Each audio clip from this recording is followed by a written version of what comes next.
All right. Welcome to the breakdown. It is Wednesday, July 11th. Sorry if you just saw we just had a little technical malfunction, so we are starting a new live stream now. We have a great show today. We have Charlie Uchill here. Charlie's going to talk to you about, this is a complicated segue, but to how to go from running a business that did, I'm going to butcher this, mezzanine debt financing, something like that, that is now moved into creating a blockchain technology, a cryptocurrency for the medical cannabis industry. So that's a whole interesting topic. And Angel Torres is here from Mission Continues and the Veterans Leadership Council as well to talk about some of the opportunities that Mission Continues has for veterans, as well as the national expansion for the Veterans Leadership Council, which we'll talk and clarify on. First, I want to say that it is Wednesday, so this is the first ever Wednesday breakdown. The last 42 episodes have been all Monday afternoons. So we moved the breakdown to Wednesdays because the goal is we want to make the breakdown better. And we put out a survey and we found that Wednesday was the day to do it on. But also now, as we've done this for nearly a year, we found that some of the best content is best captured if we go to the places where veterans are doing amazing things around the country. So the plan is moving forward is to go and travel to some of these locations and go to do some on-site breakdowns at, we'll go to Grunt Style and sit down with Dan Ellerick at his headquarters in San Antonio. So the goal is to take this thing on the road and to continue to grow and get better and improve our sound. Has been a big problem. So anyway, thank you for that. That was a long little 2-minute intro, but welcome. It's so good to have everybody back, and I hope everybody had a great July 4th week. That was awesome. It's great to be here. I've been looking forward to finally making the cut to get on the show. And we have a lot to chat about. Yeah. Exactly. So I'm really happy. I'm really excited to have you guys here. Angel, what's your story? Where are you from? Oh, geez. I grew up in the southwest suburbs of Chicago, Orland Park area, which is coincidentally where Pat Fitzgerald went to high school. Great guy. And joined the Navy shortly after high school. Did 27 years in the Navy, did tours all over, and part of my exit strategy was to get an education and to go to school. So I finished up school in Evanston, and part of that was a 2-year journey figuring out, what do I want to do? What do I want to be when I grow up? Right. 48-year-old man got to figure out what he wants to be when he grows up. And what I loved doing was being passionate about veterans, being passionate about taking care of people and connecting people. And what happened was I started working with Bunker Labs, and Todd Connor connected me with Alex, and we got invested in the VLC, Veteran Leadership Council. I started out as an events organizer, then I became director of outreach, and then eventually I became co-president of the Veteran Leadership Council. Yeah. And now it's just grown and gotten so much momentum that we're working in, we did expansion into Washington, D.C., and now we're looking at partnering with Deloitte, and we're doing a multi-city launch this year to bring veterans together. And the mission of VLC is to bring veterans together in a very sincere, very authentic way so that they can have real discussions, not just regular networking, but building real relationships that help them in their careers in business and in government. Right. So fills my need as far as connecting people in a business sense. Now with the Mission Continues, what we do is we are a community development organization that puts veterans right in the center of the equation, and we put them in leadership roles where they actually learn how to make their communities better around them, and by doing that it gives them a sense of purpose, a sense of meaning that they lacked when many of them left. And that's been a big thing that people miss the military. They miss the guys, for lack of a better term. Camaraderie, right. And it's funny you say that, community, because we have this thing called Empowered Veteran Index, and it's three tiers. It's community, development of the veteran, and it's connectedness. And when you connect all those three, you are able to reintegrate that veteran into the community, into those areas in civic involvement and community involvement. There's a lot of people in the transition space. What we do is we do the reintegration space. And reintegration is fully integrating and immersing the veteran in their community so that they're a staple and a member of that community. Sure. They don't feel like they're disconnected. they're fulfilled. Right. Awesome. And I think it's a big reason. Obviously, I've known you for a number of years, and the VLC. I started here in Chicago, going to a lot of the events early on. Yeah. I think that what we're showing right now is that there are veteran service organizations in cities around the country that can work and collaborate with one another to really boost this community. And I think that for us, we at Bunker Labs, I don't see it as a competitive veteran organization. No. I see it as we both do great work, or we both try to do great work. And I think at the end of the day, what we're trying to do is just build community for veterans around a topic or around an interest. And we can all continue to grow and get stronger together by doing things like this together. I couldn't agree more, and that's pretty much the purpose of the VLC was someone comes to an event, a VLC event, and let's say they're an entrepreneur and they want to start a business, but they don't know how to get through the pipe. Okay, great. We connect them with Bunker Labs. They go through the EPIC program. They do different things. They're connected with funders and people that go, wow, that's a great idea. Or maybe it's a mentor relationship where you go, maybe you want to spin it this way. It's someone that has because they're a veteran, because we've all worn the uniform, they have a very sincere, vested interest in seeing another veteran succeed, which Absolutely. is pretty great. And it's something that almost, when I talk to people in business and outside the veteran circles, they're so envious because we don't have that. I mean, you have the alumni networks and you have different things, but Sure. There's nothing like that bond, that sense of community that, hey, it's about the guy next to me. And how many times you've felt that and thought that.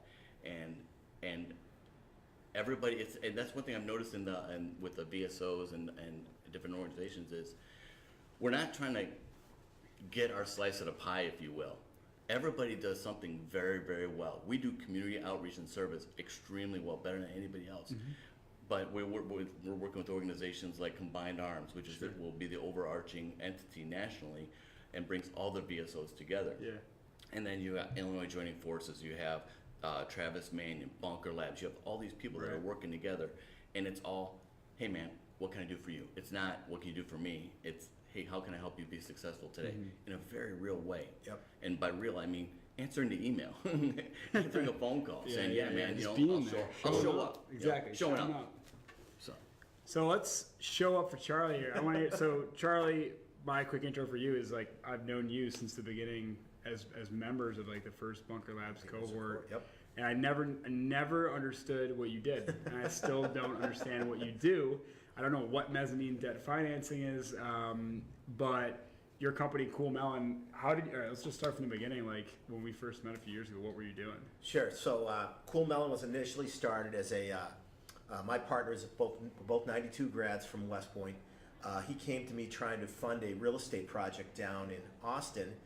He was a real estate developer, so we initially started looking at maybe doing some real estate projects, but then we realized that there was a huge opportunity due to the financial crisis where the banks had dropped out of providing capital for these projects, that there was an opportunity for us to step in and bring investors in to start funding these projects.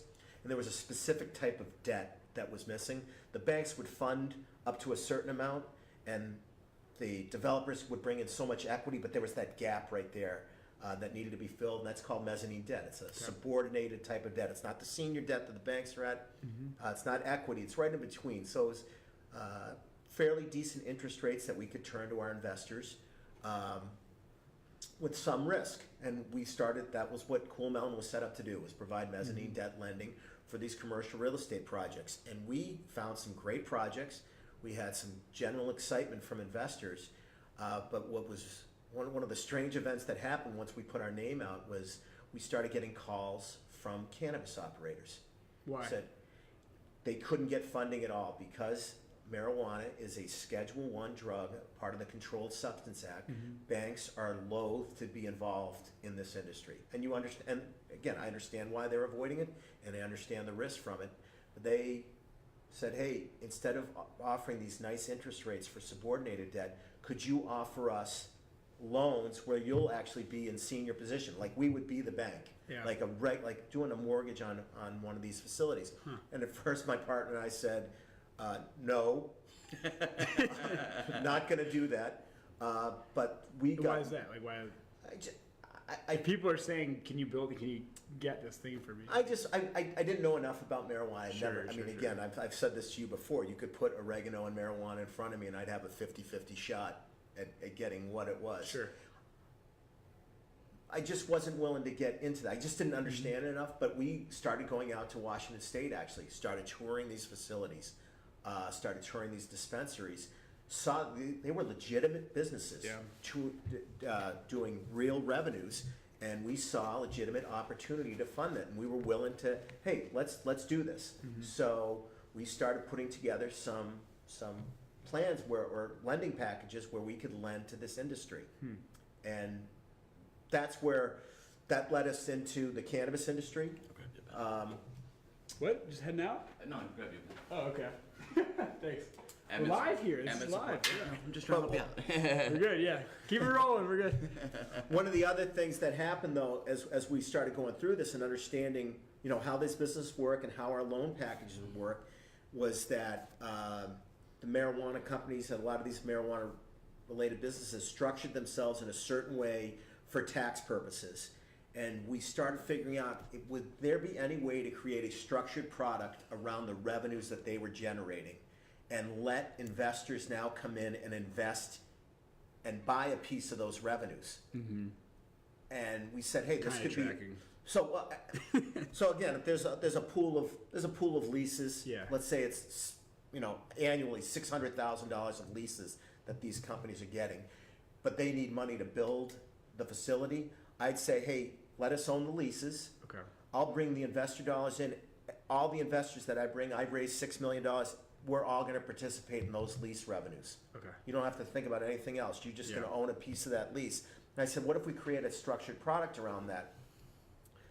And at the time we started trying to figure out how to create that type of product, we were introduced to the idea of creating of cryptocurrencies, stuff like Bitcoin and Ethereum.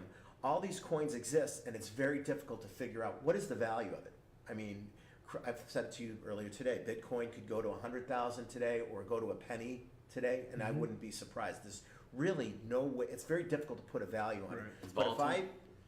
Is it volatile? Oh, yeah, absolutely. But what happens if we created a coin where you know what the revenues are coming into it, and we can track every little step of the way where those revenues are. So we said, let's create a coin that does that.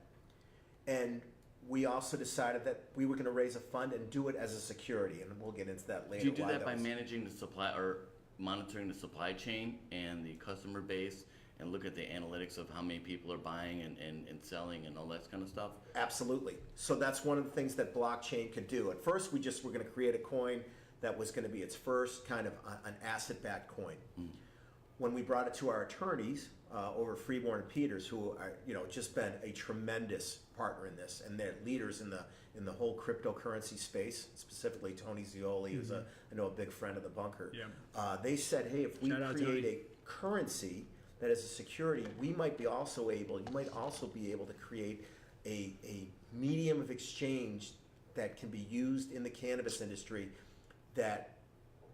where right now cash is the primary means of exchanging how you work in it. It's a very inefficient form of currency in this particular space because banks don't want to touch those dollars. So there's vaults filled with dollars that have spent on cannabis, and they have storage facilities. They have guards around these They're facilities. like running out of. I've heard stories of they're running out of room and place to put it. They have. And why they're is hiring it- security companies just. Banks don't want to. They don't have bank Just because accounts. it's not federally regulated. Exactly. Or it's They federally can't illegal, I guess. FDIC. A bank can't hold anything that's not within federal compliance. Well, they're concerned about it. There's no, even though there's different rules and laws and regulations that have come out saying that, hey, we're not going to prosecute you. It's just still not worth the risk right now for banks. Yeah. So banks say, hey, we're out of this. We're stepping out. That's where we decided to step in, and we think with our series coin, we've created again a blockchain transaction network for the legal cannabis industry that can help. Skip the banks. Yes.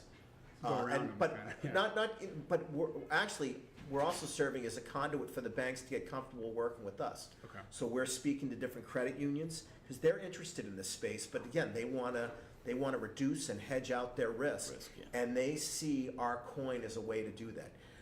Because credit unions are managed and funded by their members. So that there's still a, Versus- yeah. and there's still a social stigma that some will Yeah. say, hey, we're not touching cannabis no matter what. Others are like, we'd like to get into it, but we've got to really hedge out the risk.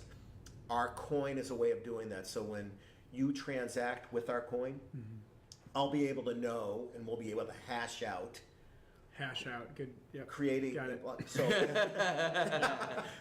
so many puns that you'll hear today. All day. Create an identity for you that we can now verify. Are you allowed to buy marijuana? Are you old enough?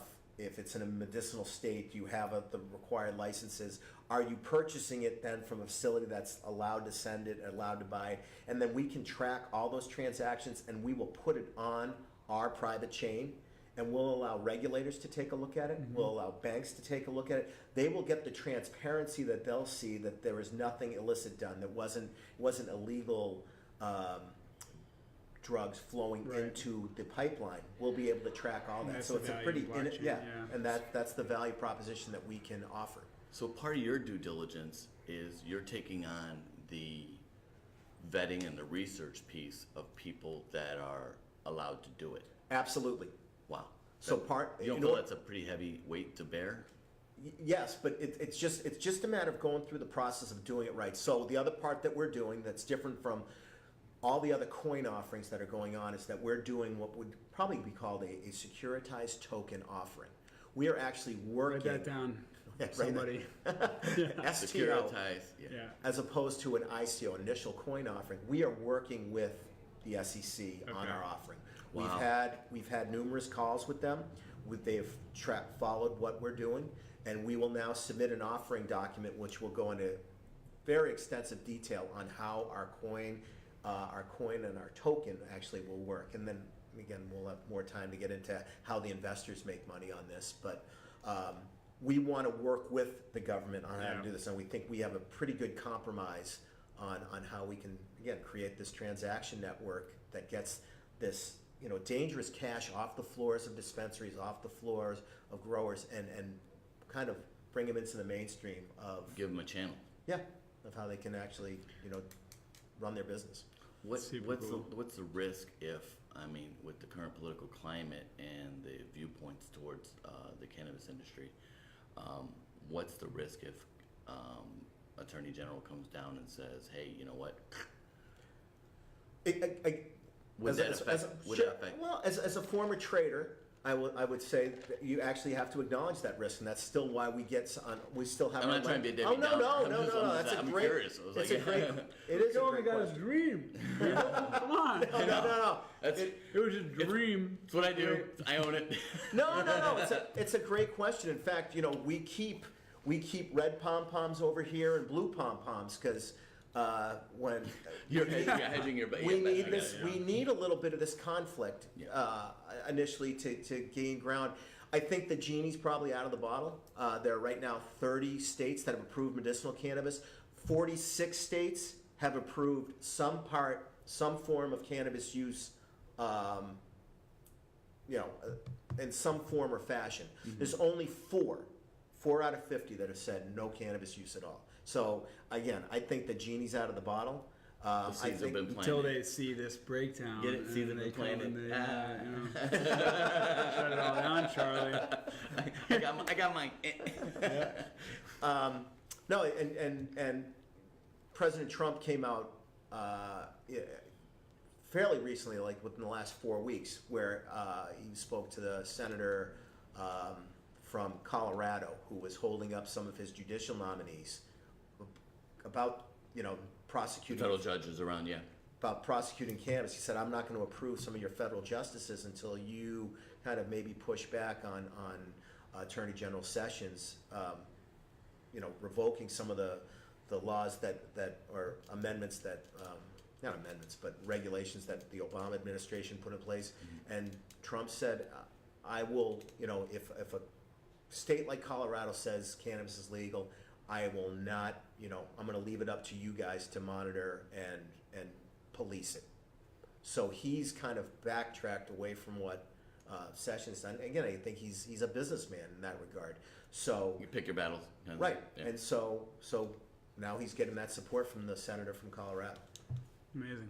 So like, I just want to like the too long didn't read version of this. I think is like you set out doing one thing, which was mezzanine debt financing in Austin, Texas, which led to an influx of a certain target of customers saying we would like your help, and that has since led to you going out, doing the hard work and the research, going out to Washington and going and like seeing how these operations are run, which led to inevitably Series Coin here.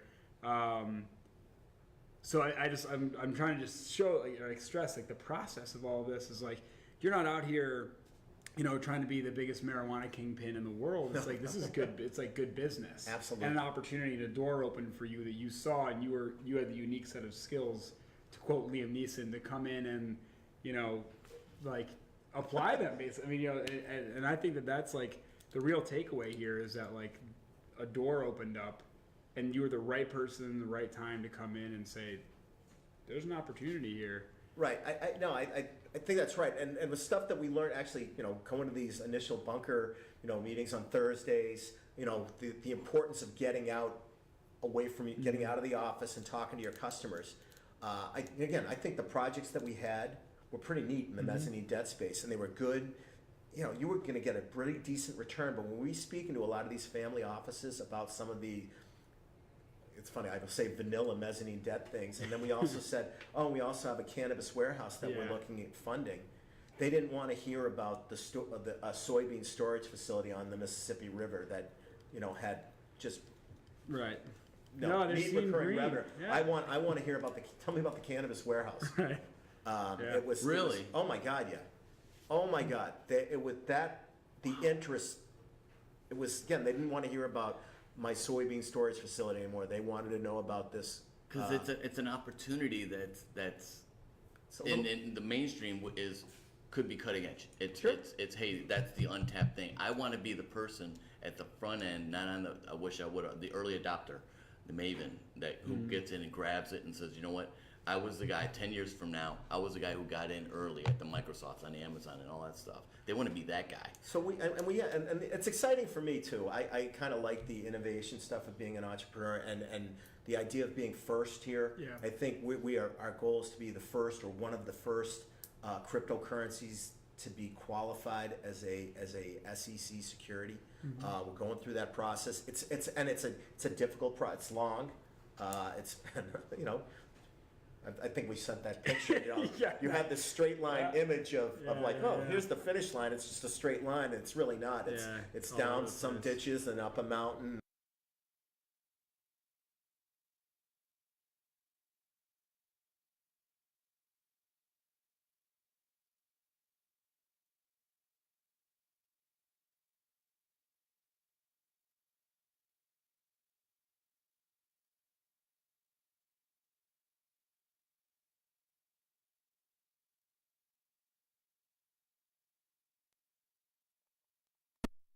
Absolutely. And what I like is, and we studied these case studies over and over again, but I got the early mover advantage. And you guys, with the way you're shaping the technology and when you're getting in there and you're saying, look, this is what it's going to look like. Cryptocurrency isn't this theoretical thing. Right. We're talking about, here's a credit card. This is what it looks like. You can go buy what you got to buy, and we're creating this life cycle, if you will, business life cycle for cryptocurrency. Yeah, this is a byproduct, and this is a product and a means to an end, but this is what it looks like. And I think people can get their heads wrapped around that, saying, this is what it's going to do for me. Absolutely. And it's not theoretical. It's not long, short, pull, puts and all that stuff. It is what it is. And the other neat part is right now, and I don't know, close to $15 billion raised on these coin offerings, and it's been a lot done. You don't even know what you're buying. They haven't really built anything. Everyone's just gotten so excited by looking at what Bitcoin is and the price it goes up to, and think, I want to buy the next coin. And close to 15 billion has been raised. We have our prototype ecosystem, this blockchain ecosystem, where we can track what is happening in every sale that happens and every industry participant who posts a trade with us. We can track that. It isn't just notional. We actually have built our protocol, our prototype, our MVP, and we'll be ready to launch that MVP hopefully by targeting August 1st. Who else is in the space with you that could Well, be? I want to be two things. One is because we delayed, one of our batteries just died a second ago, and I know nobody noticed how smooth and gracefully got up and changed batteries out. We're dialed in. We're sinking, man. Yeah, so I mean, it's a great conversation, but I want to just, for the interest of time, we're going on about 30 minutes now, so I just wanted to just say, for more information about SeriesCoin. Absolutely. Please go to, you'll be able to check us out at seriescoin.io. You can contact me, Charlie at seriescoin.io. .io is the new thing for the crypto people. We have a good video out there, and I'll make sure the Bunker Labs gets a copy of our video to be able to see. We do have a private offering going on right now that's open just to accredited investors that will give them a shot to get in on an earlier version of these tokens that will eventually be out. And once it goes public, or once we get qualified by the SEC, it'll be open to retail investors. So. Cool.